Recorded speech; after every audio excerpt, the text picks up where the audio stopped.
Good morning, everyone. Namaste.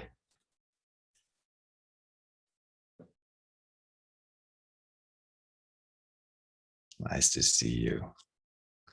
Nice to see your beautiful faces.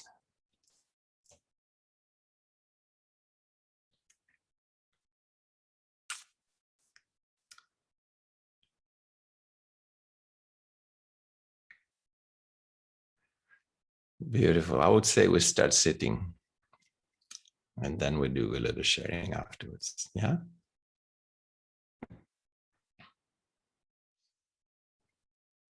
And when you're ready, just let your eyes close.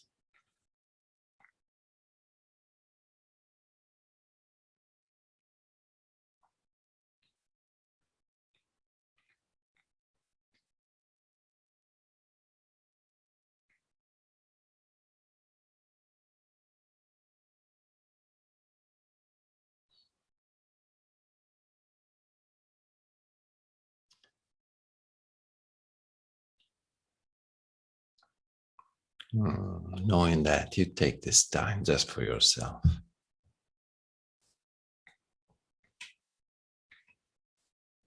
Nothing to do, nothing to achieve, except being here. Letting go for now of all memories, all imagination, and tuning into this moment in its uttermost simplicity.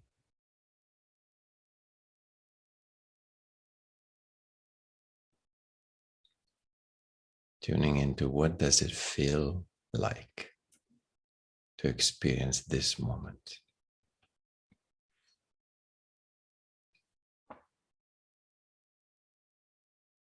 Exactly as it is, without adding anything,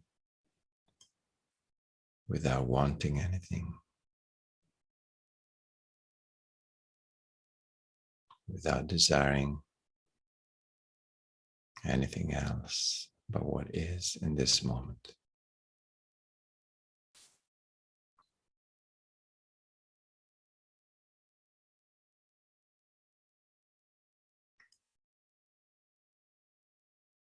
Removing any judgment that might arise, even the smallest one.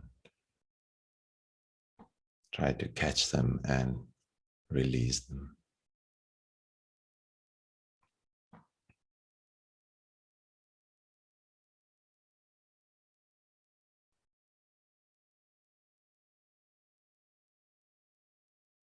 You're not sitting in this moment to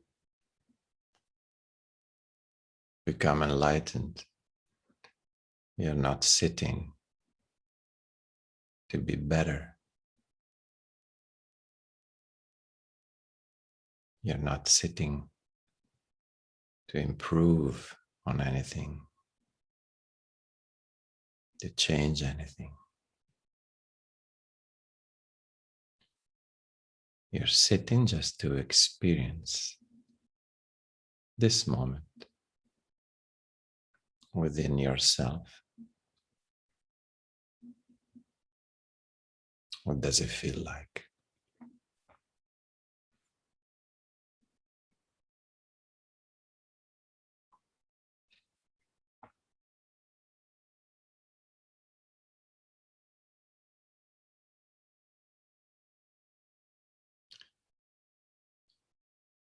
Your awareness might bring you to sensing the physical body naturally.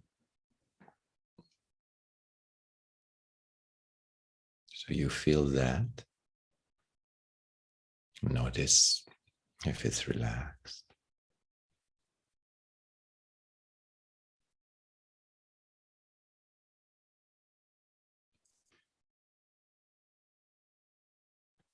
Notice both the weight of the body as well as uplifting sky energy.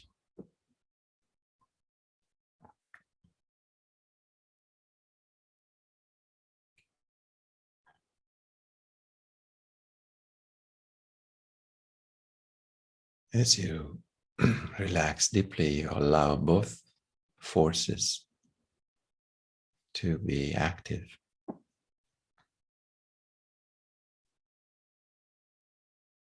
and to influence the state of your physical body,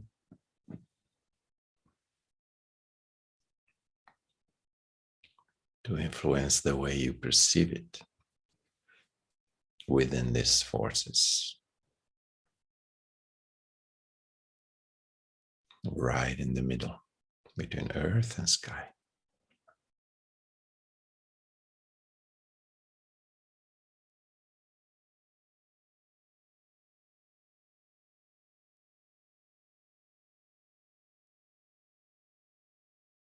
Just enjoying the sensation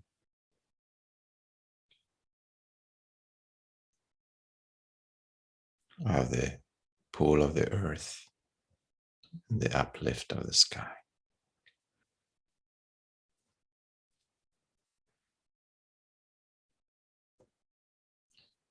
And then you might want to move your attention more inwards between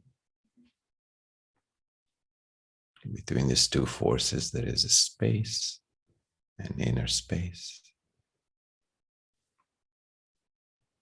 in which you experience everything.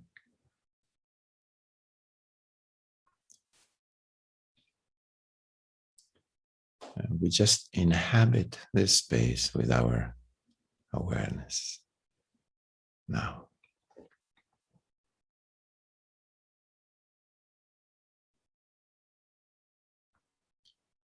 Inhabit this inner space with your own presence.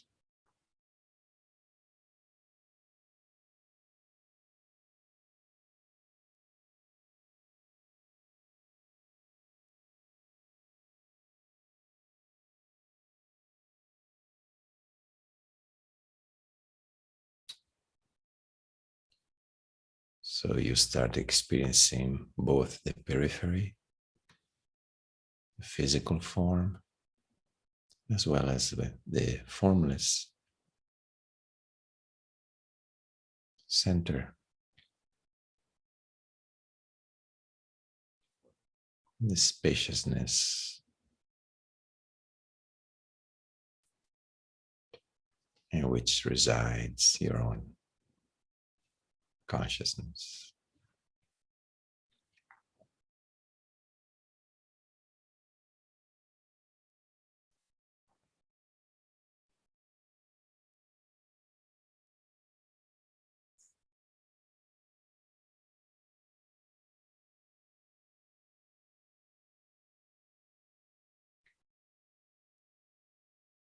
And this awareness, you can simply rest without the need to do anything, because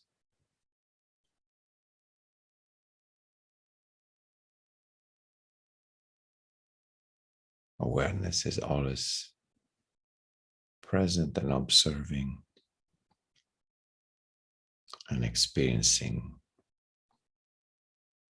whatever is.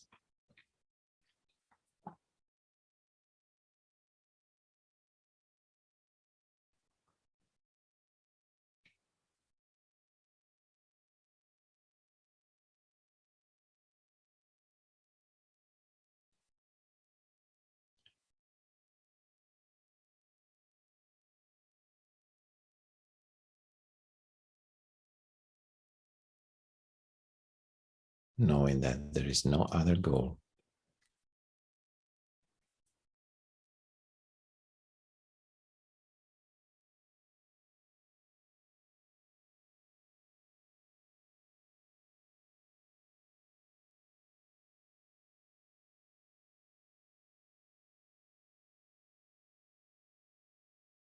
Simply allowing this sense of presence to expand into this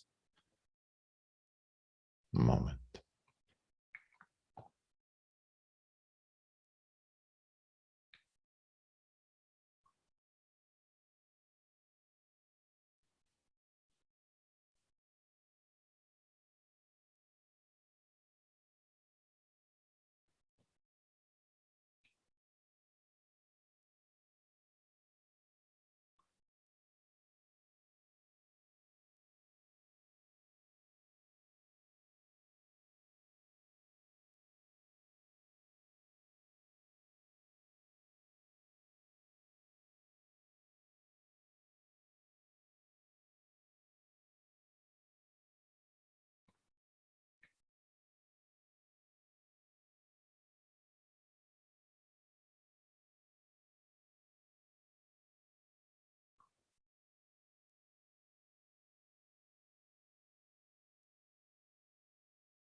By connecting with this moment, you're connecting with yourself.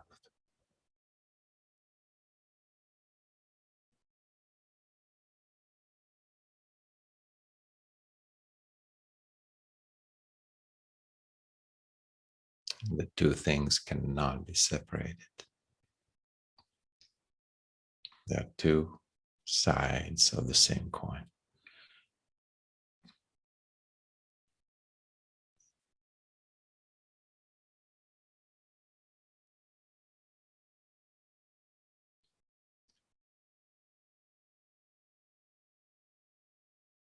And in this being present, you're also connecting to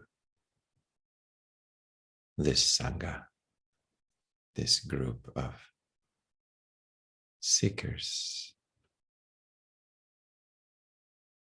And we're all sharing this moment together and alone.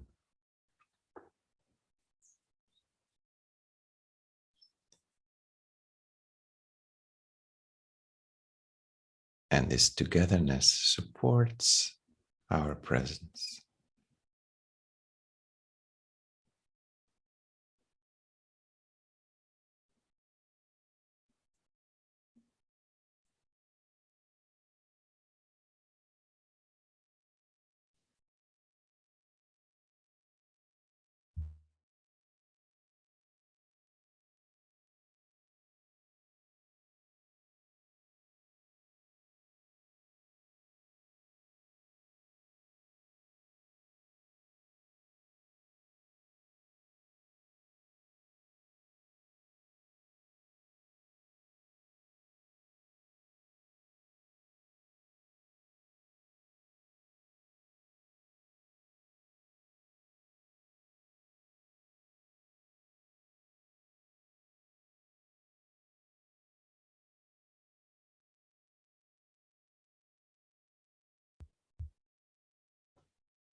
Keep witnessing, observing anything that is experienced.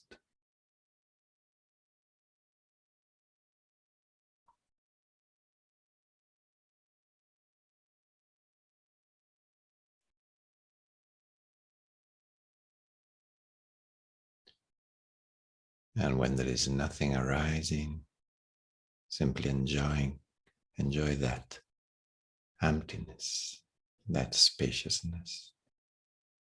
Rest in that.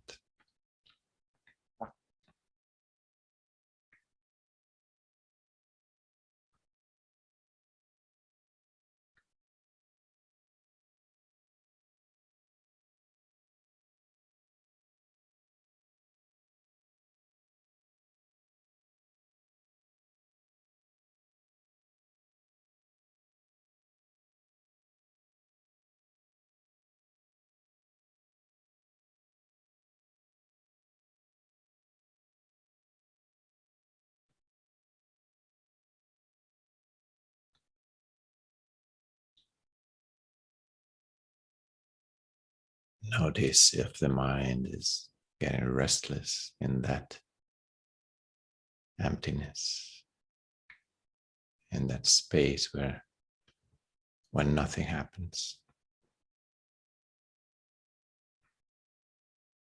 It might be so. Then you just notice it and release it.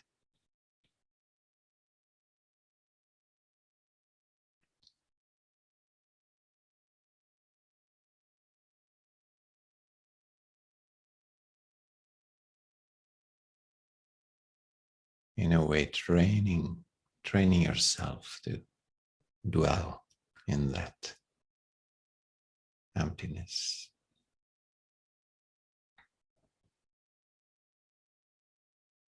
Which is full with your own presence.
coming back again and again to the presence of this moment.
See if you can stop doing anything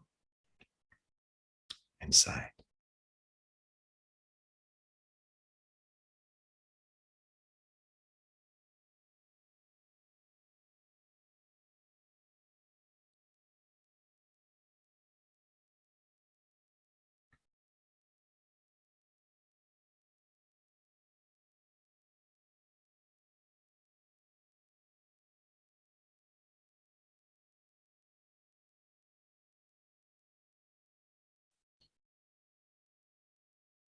When you stop doing anything, you might notice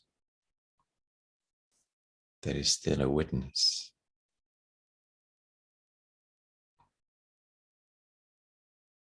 that is not doing anything, but its own nature is being aware.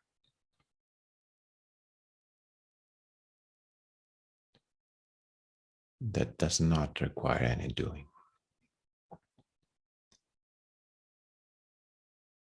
It's just your nature.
And gently coming back to the group.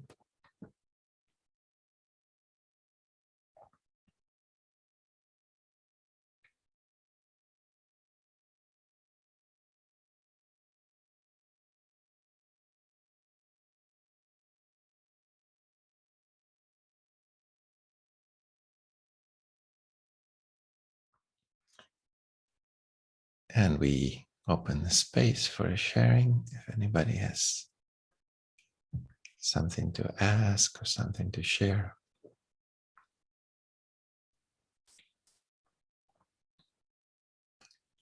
I'd like to hear how things are going for you.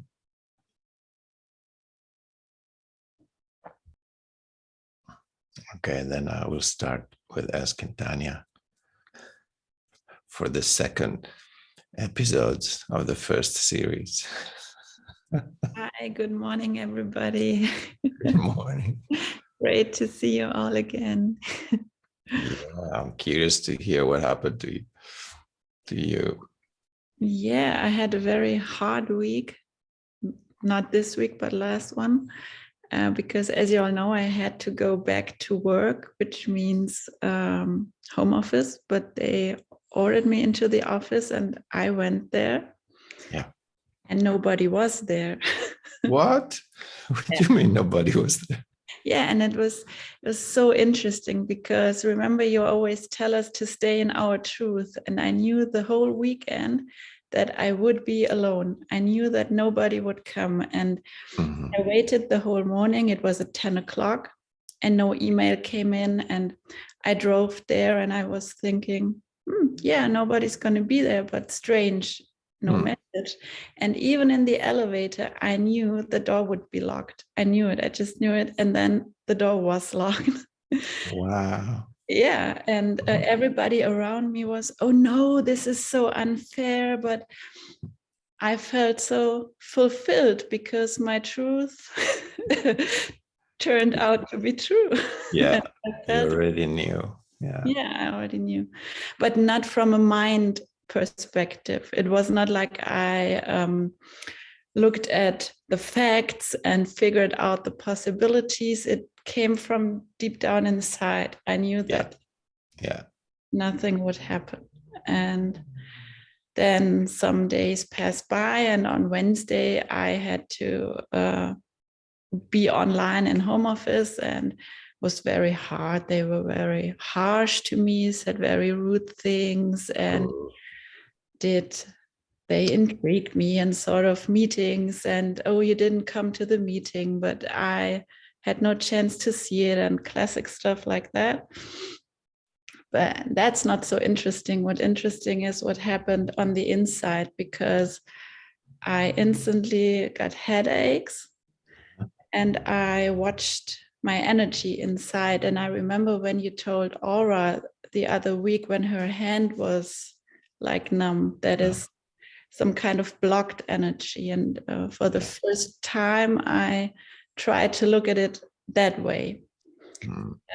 I had nausea coming up and all this headache, and in the physical body, it was very hard. Yeah. But in the energetic body, there was kind of transformation going on, and it felt right.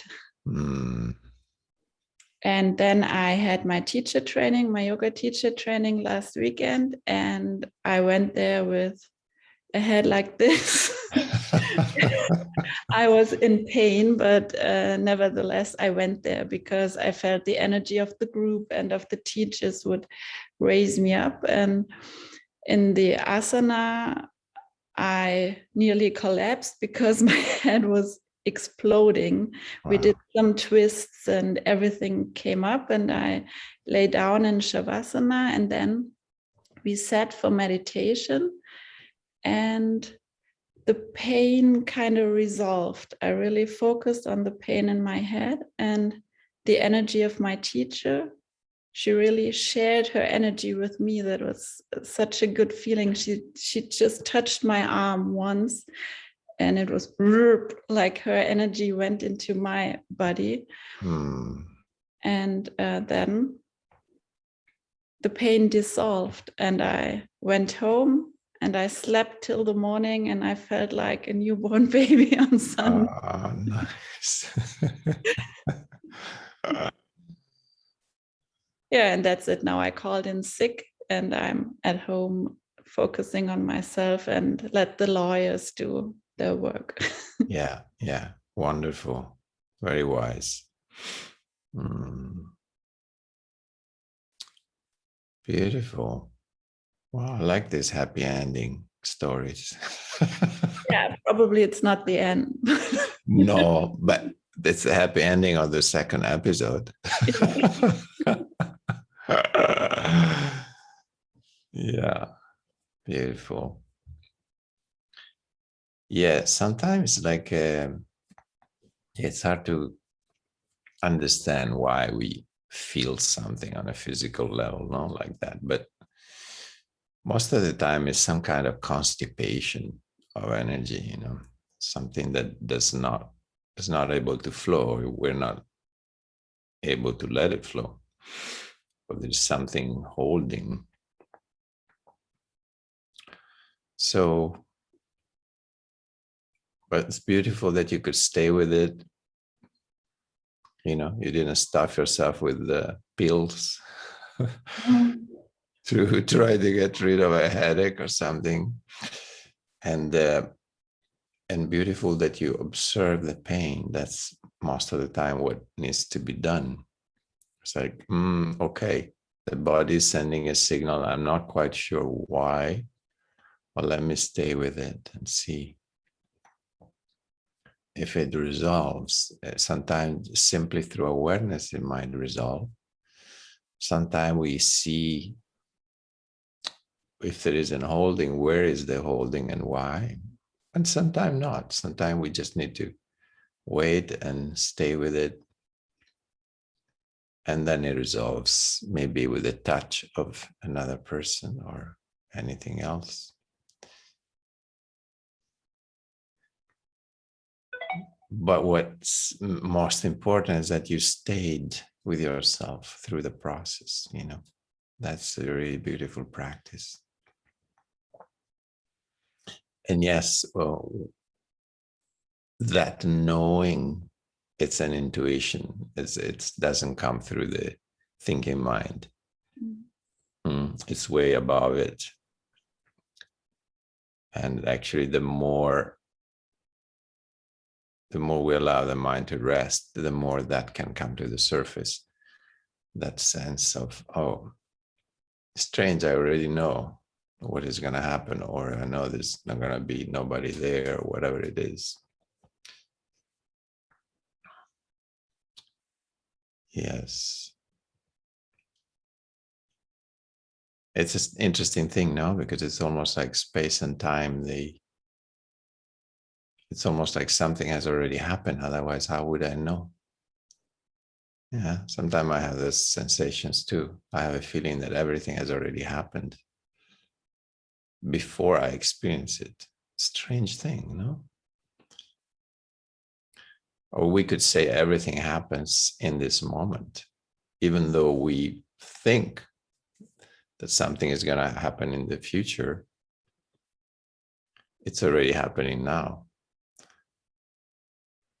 Now the mind cannot wrap itself around this concept, but it must be like this. Otherwise, how would you have an intuition that there's not going to be anybody there? So it means it's already happened, isn't it? At some level, has already happened. Or it's happening in that exact moment when you perceive it, when you have that intuition. So yeah. It's interesting to experience that clock time did have no relevance in that moment. I was in the elevator and I knew just a few steps, maybe 10 seconds, and I would know if somebody was there or not. But you already knew. Yeah, I knew. And then my mind came in and said, but wait, you're in the elevator, you can't know. And then Right. something inside me said, yeah, but I knew it all along. I know it. Yeah. It's almost, we could say it has already happened. it's not going to happen in 10 seconds. It has already happened. I know.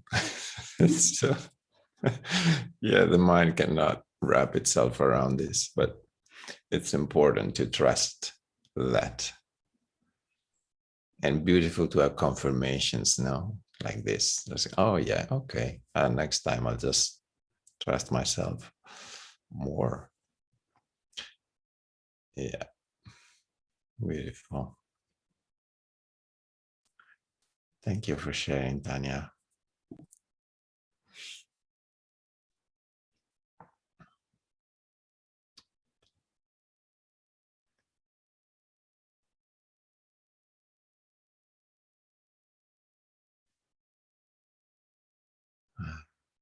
What else we can share?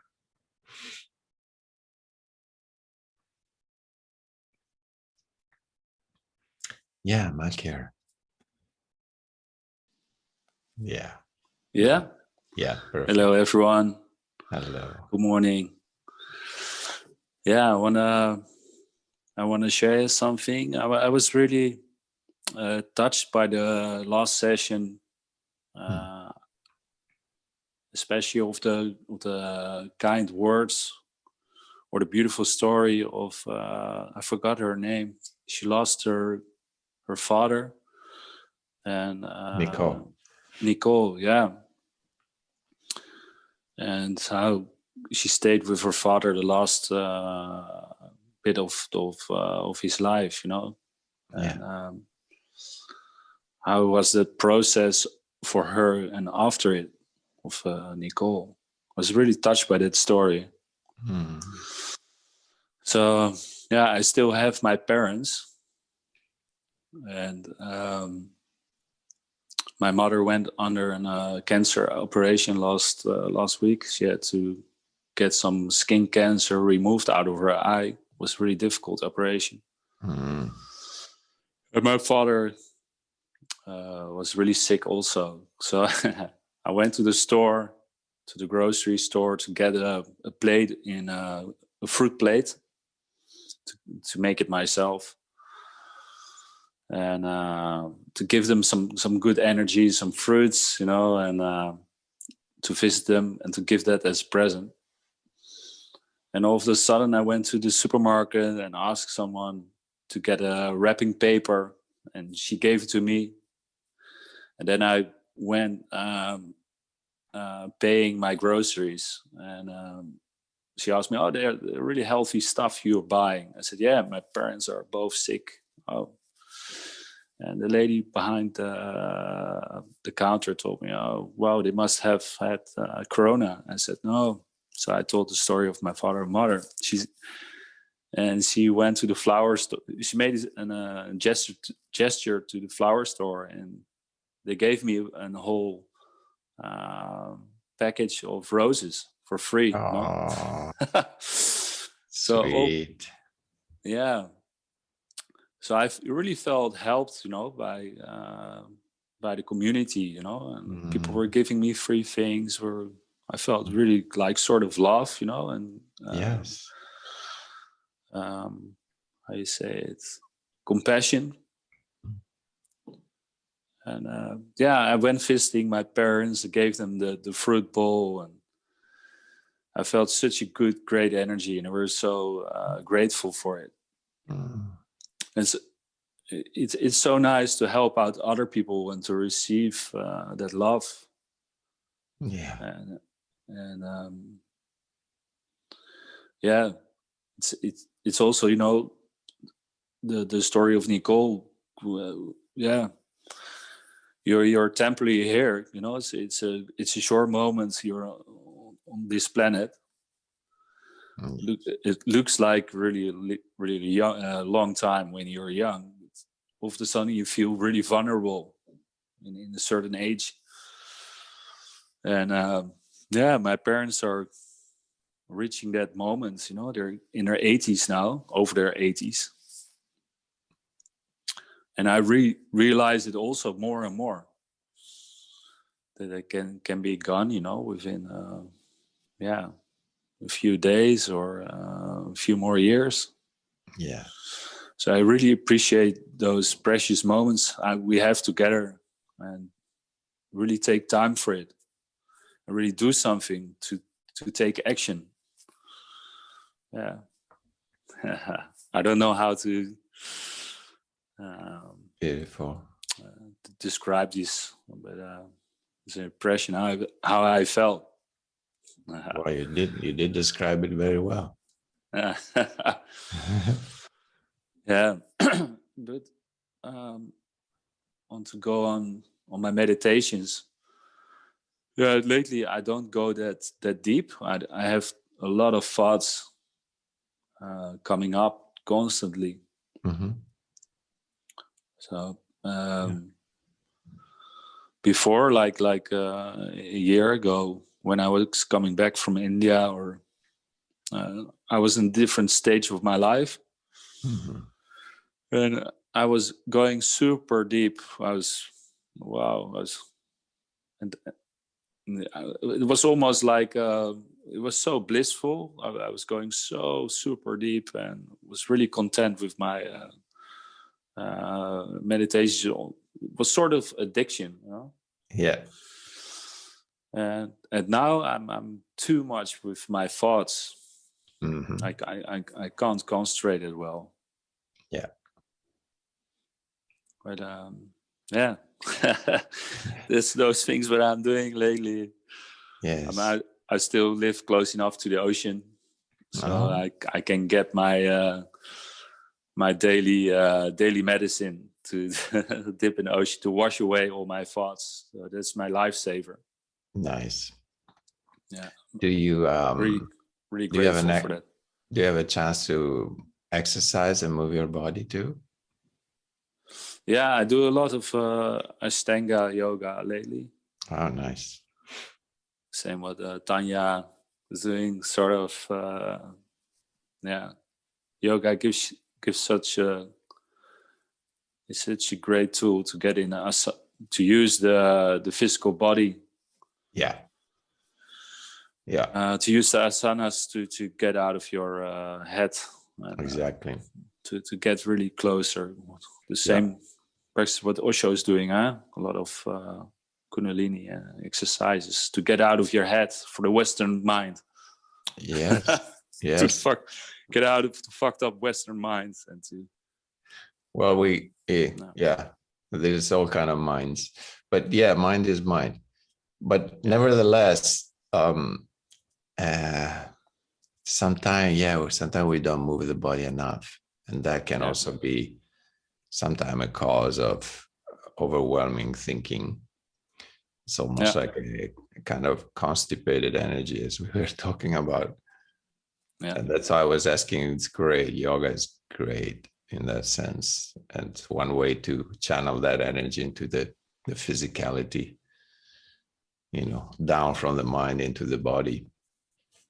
It's a great way to do that. But anything can be that. Biking, and like Nicole was doing before, do in the park. Or go to the beach, and run on the beach, and as you do, sometimes just go into the ocean and just breathe the smell and all those good negative ions that are in between the water and the air. Sometimes that's enough too. Anything, anything that help us embody ourselves more. Because we can so easily move into the mind, and then, all the energy is stuck up there. It's good to find things to bring it down.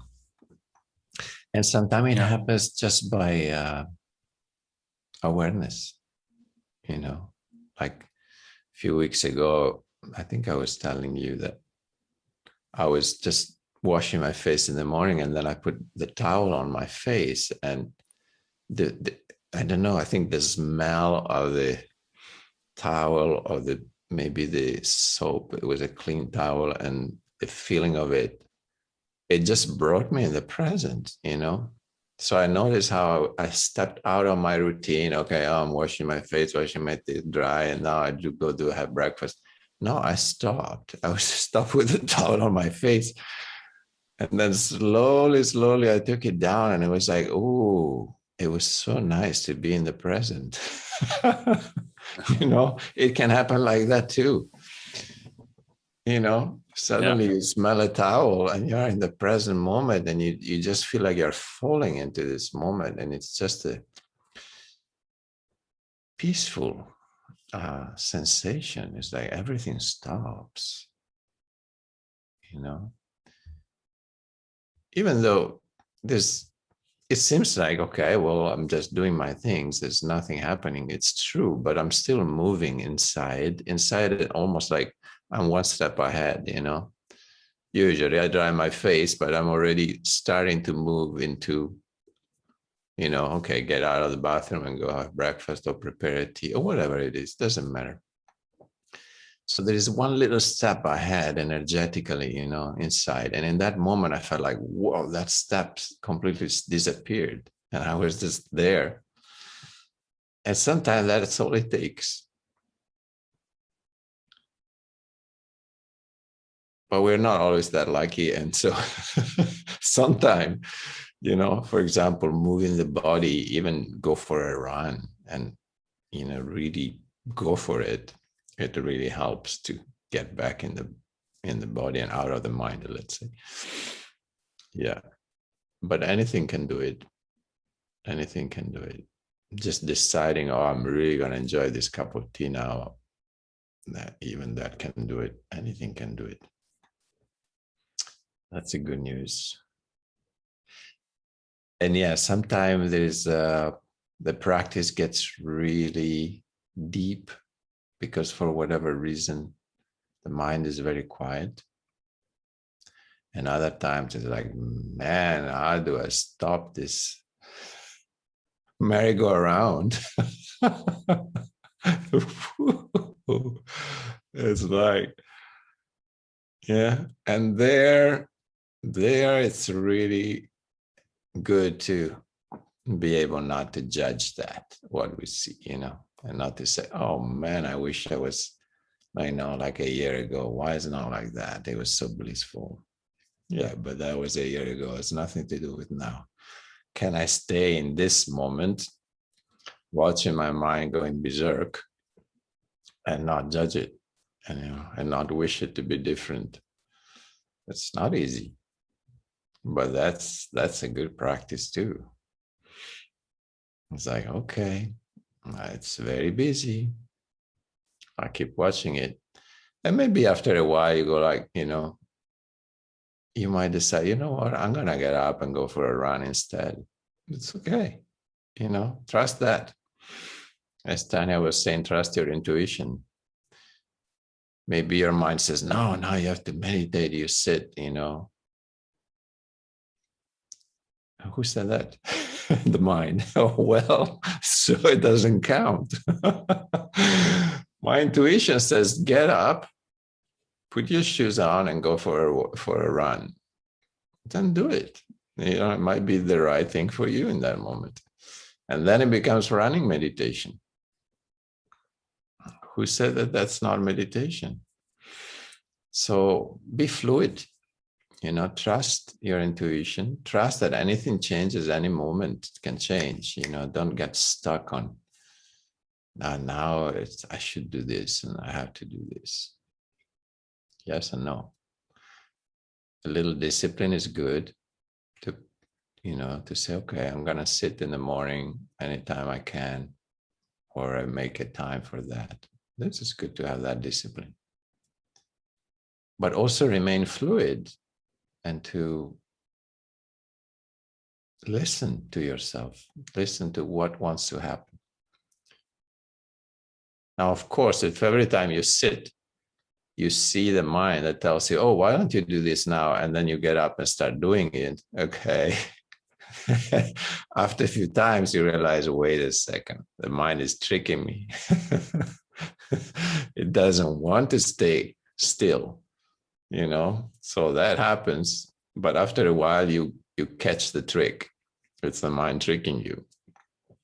But other times, it's just a feeling, it's just, maybe an intuition, or maybe something that says, okay, now it's okay, get up and go to the beach, or go to the forest, or go running, or do your yoga instead.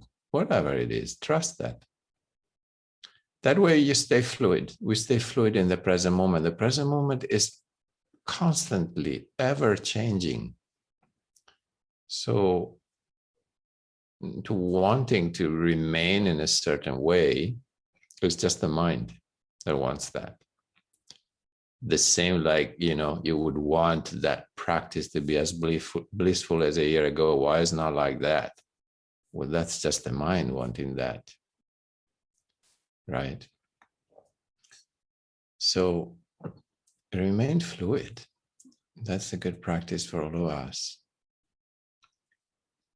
And realize, oh, yeah, this moment is ever changing. So I flow with what wants to happen. Yeah, that's a good practice.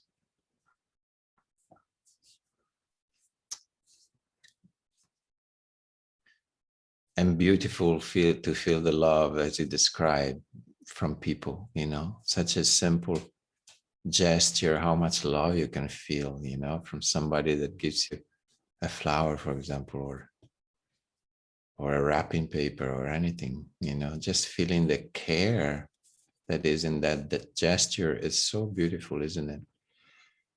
And realize, wow, I can give that to somebody else. It's such a simple thing. Sometimes we can make somebody really happy with such a little thing. And to feel we are all one, we are all part of that love. In that moment, you feel like, on one end, there is division, there is a system that is trying to create more and more division between people, splitting them apart. And on the other, a simple gesture that we can do can just heal that divide. It can just bring us into that feeling of oneness, which is love.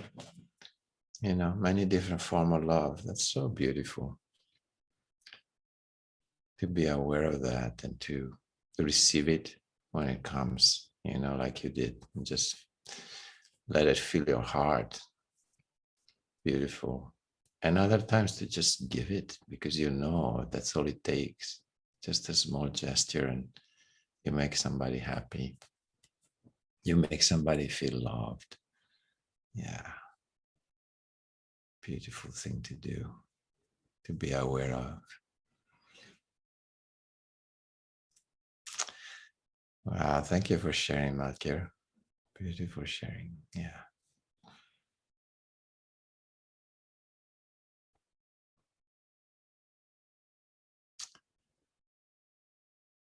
Yeah. And the impermanence of life also, so important to stay aware of that. As you said, it seems so long when you're in it, but then one day you look back like, wow, it's all gone. It's already finished. My life in this physical form, in this body, is finished. It's finishing. Just yesterday, I was video calling a dear friend who lives in Mexico, and he's also a deep seeker, and he's older than me. And he was saying, Sha, I mean, sometimes I really feel like, how the end of this physical body is coming closer. And it's always coming closer. Obviously, we know that from the moment we are born, we start dying. That is true. But when it comes really close physically, starts to become more real, more tangible. And he was like, there's nothing I want more than existence to just blast me open before I leave this body. I want to be blasted open, and he had tears in his eyes coming down, and I knew what he was feeling.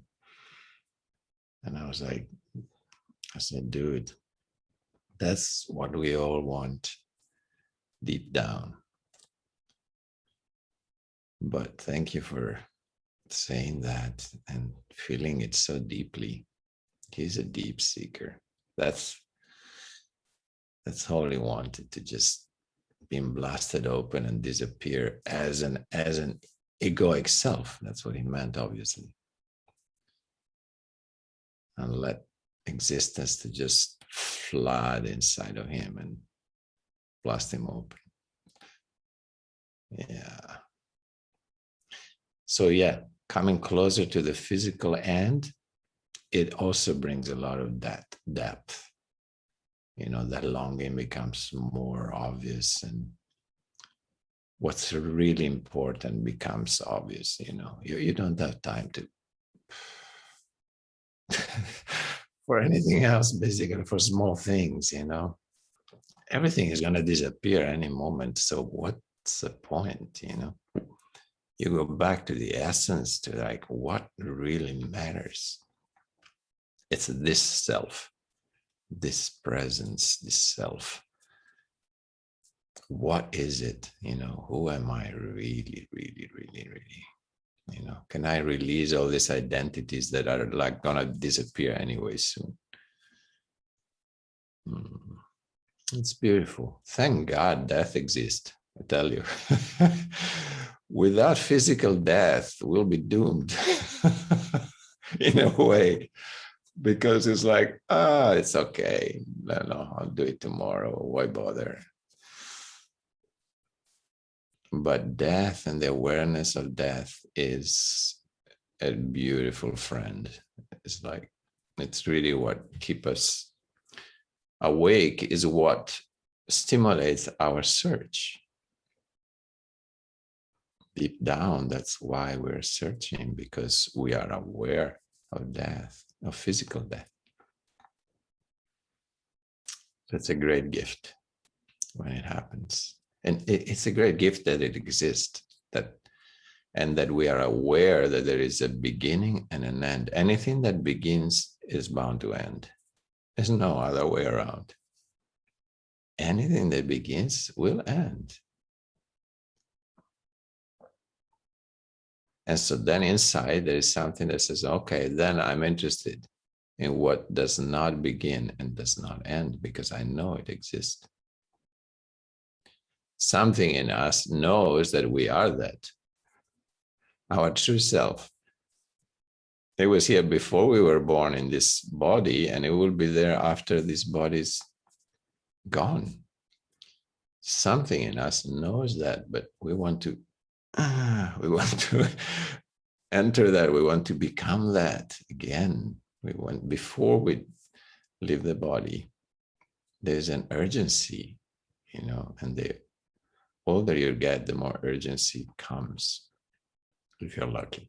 Or you get more and more sleepy if you're not lucky. But if you're a seeker, the more aging happens, the more you become, dude, there's not much time left. Wake up. Let go of all that is not you. Just, there's no time to waste. Neti, let it all go.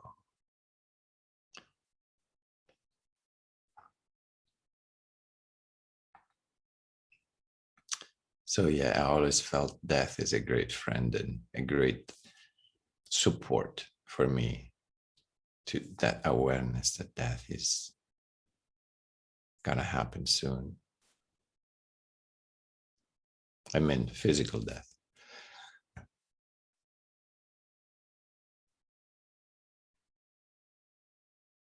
But the fact is that we are in the physical body to experience. You see, we need this 3D dimension to have certain kind of experiences. So once the physicality of the body ends, we cannot experience what we're experiencing now. And because our awakening is happening through the experiencing in this third dimension, once that dimension ends, we also, our experiencing in that kind of experiencing ends. And so our growth also comes to an end. So then there is a pause. Obviously, there must be a pause. And I'm sure maybe there's different kind of experiencing. I don't know. I'll let you know when I'm there. But for sure, the reason why we're here in the body is to experience through the body, through the senses, till we come to a point where all that can be transcended, obviously, and to realize, okay, I'm moving to what never started and never ends now. But until that moment, we need that physicality, isn't it? That's why we're here. So there is a little bit of an urgency when you know your body is dying. It's like, shit, there's an urgency to come to that transcendence, come to that realization, come to that merging with existence before the body dies. That's urgency. At least that's how I perceive it.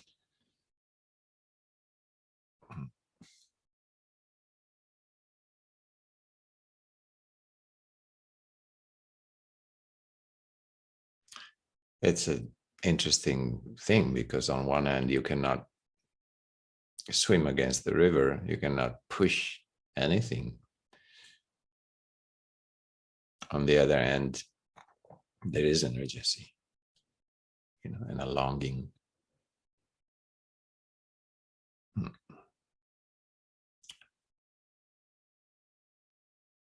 Which needs to be felt.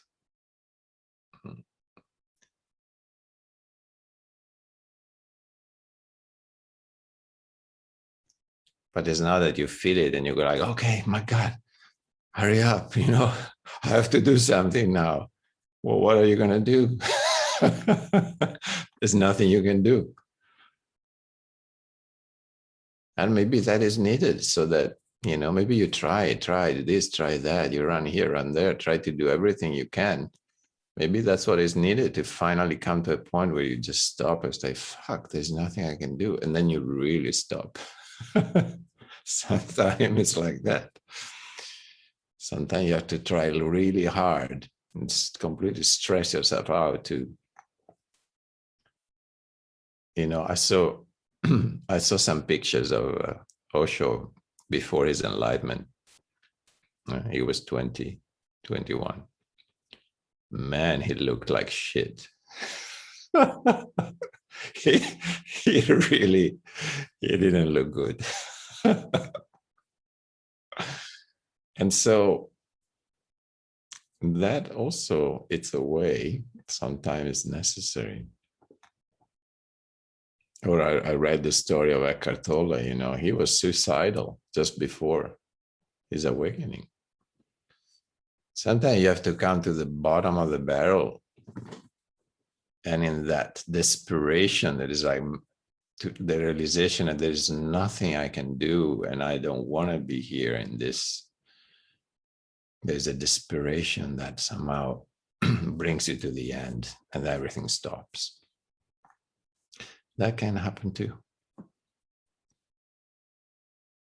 So it doesn't mean that, somehow our mind thinks, well, the path to enlightenment, to awakening, to the full flowering, whatever you want to call it, it must be a step ladder, and I will feel better and better, and then I will feel more and more blissful until I disappear into bliss, or I just come to my full flowering. Maybe it's just the other way around. Sometimes it is the other way around too. Sometimes you tried everything, Osho used to say, there is nothing you can do, and yet you have to do everything you can. I was like, what? Wait a second. Can you say that again? Okay, there's nothing you can do, and yet you have to try everything you can.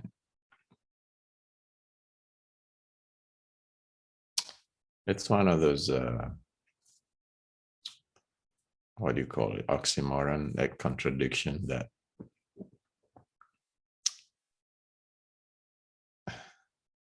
the one thing is true and the opposite is true too. So in his case, or in some people's case, I don't know exactly what happened to Osho, but in many people that awakened, there was a big effort, that listening of this longing that was burning like a big fire, you know, burning from inside. And that burning, that deep longing brought them to try everything with so much intensity, though, you know. They were so present through what they were doing. But nothing, you know, whatever they would do, it wouldn't bring any result, or what at least the result they wanted, because it was too much effort, of course. And effort is just bring intention. There's something cannot, how can you relax in your true self, which is your true nature, which is already there, if you're constantly tense to try to relax or try to reach that? But at the same time, their intensity, their truthfulness, they were so sincere in their search, you know, they brought so much intensity to that search that it was like a flame that eventually ended up burning them, burning everything that was not real in them, just got burned through that intensity. And so at the end, they decided, fuck, nothing is happening, I might as well stop. And in the moment they stopped, there was nothing left, because that intensity had burned everything. You see, that's why it's important to be intensely alive. Yeah, to let that flame of the life force burn bright and hot, to live life with passion, you know, with intensity. Just the opposite of what the world is trying to make you, you know, just like ahead and just feel hopeless, feel like you're nothing, go back to sleep. No, the opposite of that is, man, I'm so alive. Life is so precious, and I'm going to live it with intensity, with passion. That's what, it's also our practice. Because that passion for life, that intensity you bring to every experience, is like a fire that will purify your being. And so everything that is not you will be burnt into this fire, slowly, sometimes. Sometimes it's sudden, sometimes it's a gradual process, doesn't matter. What matters is that you keep bringing intensity to your own presence, to your own experience, to whatever you do, to whatever you live. Do it intensely with a lot of presence, as much presence as you can. Feel intensely everything.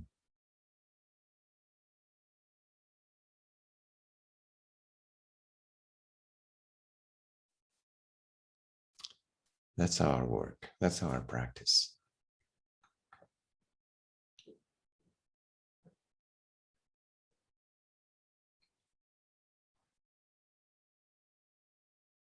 And if we live with totality, the mind will become quieter too at a certain point. Because we burn through that totality, through that intensity. We burn a lot. That's why I was asking also, do you move your body? You know, asking Melchior. Sometimes move your body intensely, not just move your body. Okay, I go for a walk, for a stroll. No, maybe you just need to run as fast as you can for one time, you know, just anything done with intensity. But it can be drinking a cup of tea with so much presence. You're intensely there. Yeah, that's also intensity of presence. And sometimes it's just like, you know, use your body intensely too. Basically, be passionate about whatever you do, you know. If you don't do anything, be really passionate about doing nothing, you know, be passionately into doing nothing. Yeah. It's like, man, I love this moment doing nothing, you know, I just dig it, dude. I love it. You know, be passionately doing nothing. And when you do something, do it passionately. So that keeps that life force, which is a flame, burning bright, you know. The brighter, the better. That's what you want. So enlightenment, what does it mean? Bringing, and it's light. What does it mean? It means that that flame, it burns so bright that you disappear into it. So you let that intensity burn as bright as you can, always. So if you love intensely, you know, and if you feel pain, feel that pain intensely, passionately. If you're sad, be totally sad. Let yourself be sad, completely sad. And if you're happy, let yourself be passionately happy.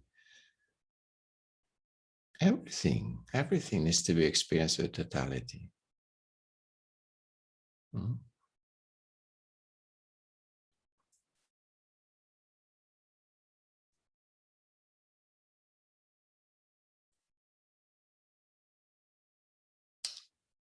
Beautiful.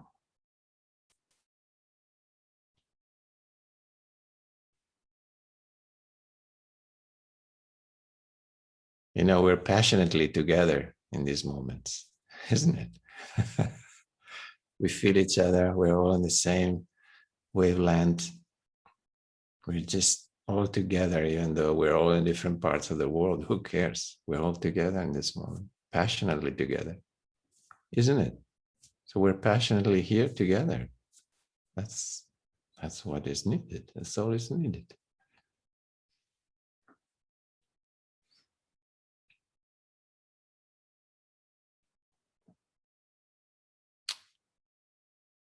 All right. So it was beautiful as always being with you. And I will not be with you next week because I'm going to a little mini gathering retreat down near Rome with some friend from the Italian group. We do a mini retreat with few people. Just a long weekend, Friday, Saturday, and Sunday. So we're gonna be in a small space. It's gonna be in somebody's apartment.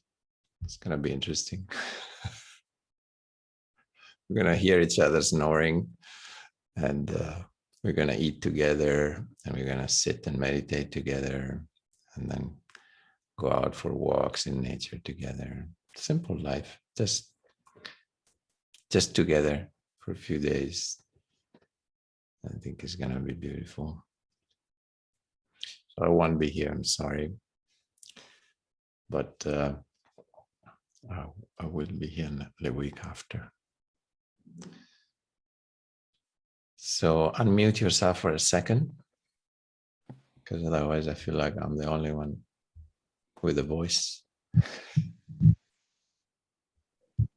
Have a good weekend. Enjoy yourself. Yes. Enjoy each other. Yeah, I think I will. be sending you love and wish you a very, very good time together. Yes, and I was sending you love as well. Yeah, thank you. Yeah, thank you all for being here. That's true. Thank you, everyone. Kisses and hugs. Namaste. Namaste. Bye-bye. Bye-bye. Thank you. Bye.